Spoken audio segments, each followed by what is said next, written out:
True, nervous, dreadfully nervous. I had been in it. But why will you say that I am mad?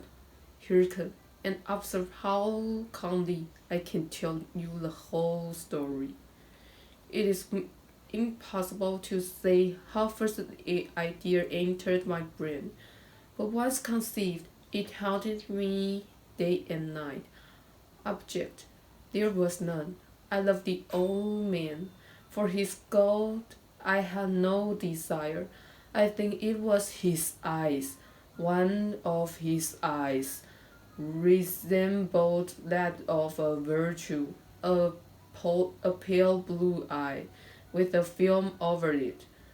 Whenever it fell upon me, my blood ran cold, and so I made my mind to take the life of the old man, and thus rid myself of the eye forever.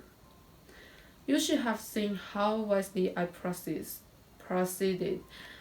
I was never kinder to the old man than during the whole week before I killed him. And every night, about midnight, I turned the latch of his door and opened it. Oh, so gently. I put in the dark lantern so that the night shone out, and then I thrust in my head. I moved it slowly, very slowly, so that I might not disturb the old man's sleep. And then, when my head was well in the room, I undid the lantern cautiously, so that a single thin ray fell upon the vulture eye. This I did for 7 long nights. Upon the 8th night, I was more than usually cautious in opening the door. A watch minute hand moves no more slowly than did mine. When I had waited a long time, very patiently, I resolved to open a very little crevice in the lantern, until eighth, until at length a single dim ray, like the thread of the spider, shot out and fell upon the virtual eye. It was open, wide open, and I grew furious as I glanced up it. A dull blue with a headless veil over it. That chilled the very marrow in my bones. Now there came to my ears a low, dull, quickly sound, such as a watch makes when enveloped in cotton. It was the beating of the old man's heart. It increased my fury as the beating of a drum stimulates the soldier into courage. A new anxiety seized me. The sound will be heard by a neighbor. The old man's hour had come. With a loud yell, I threw open the lantern and leaped into the room. He struck me once only. In an instant, I dragged him to the floor and pulled the heavy bed over him. But for many minutes, the heart beat on with a muffled sound. At last it ceased. I removed the bed and examined the corpse. The old man was dead. His eyes will trouble me no more.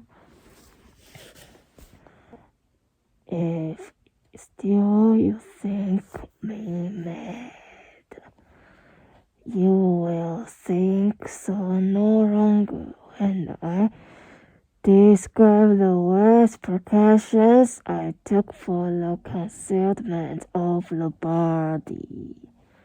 First, I dismembered the corpse.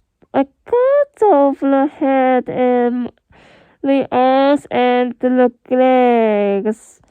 Next, I took up 3 planks from the flooring of the chamber and disposed all between the skeletons. And then displayed the board so carefully that no human eyes, not even his, could have detected anything wrong. It was 4:00, still dark of night.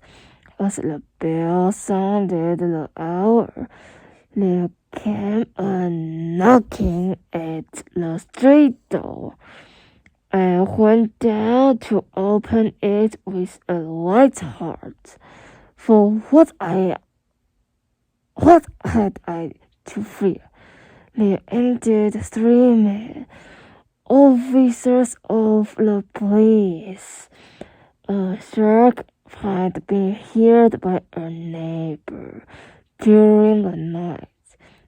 Suspicions of foul play had been aroused, and the officers had been deported to research. And the officers had been deported to search the premises. I bade the gentleman welcome. The street, I said, was my own in a dream. The old man I mentioned was upset in the country. I took my visitor all over the house and bade them to search well. I led them at length to his chamber. I showed them his treasure, secure, undisturbed. In the enthusiasm of my confidence, I brought chairs into the room and desired them to rest from their fatigue, while I myself placed my own seat upon the very spot beneath which reposed the corpse of the victim. The officers were satisfied. They said, and while I answered cheerily, they chatted of familiar things. But ere long, I felt myself getting pale and wished them gone. I fancied a ringing in my ears. I talked more freely to get rid of the feeling, but it continued until, at length, I found that the noise was not within my ears. I talked more fluently and with a howling voice, yet the sound increased. It was a low, dull, quick sound, such as a wash makes when enveloped in cotton. I paced the floor, and the noise steadily increased. Oh God, what could I do? I feigned, I raved, I swore, but the noise aroused over all. It grew louder, louder, louder. Was it possible they heard not? Almighty God, no. No, they heard, they suspect, they knew.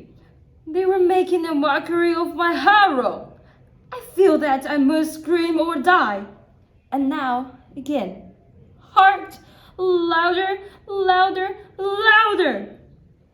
Villains, I shrieked. Dissemble no more, I admit indeed. Tear up the planks, here, it is the beating of his hideous heart.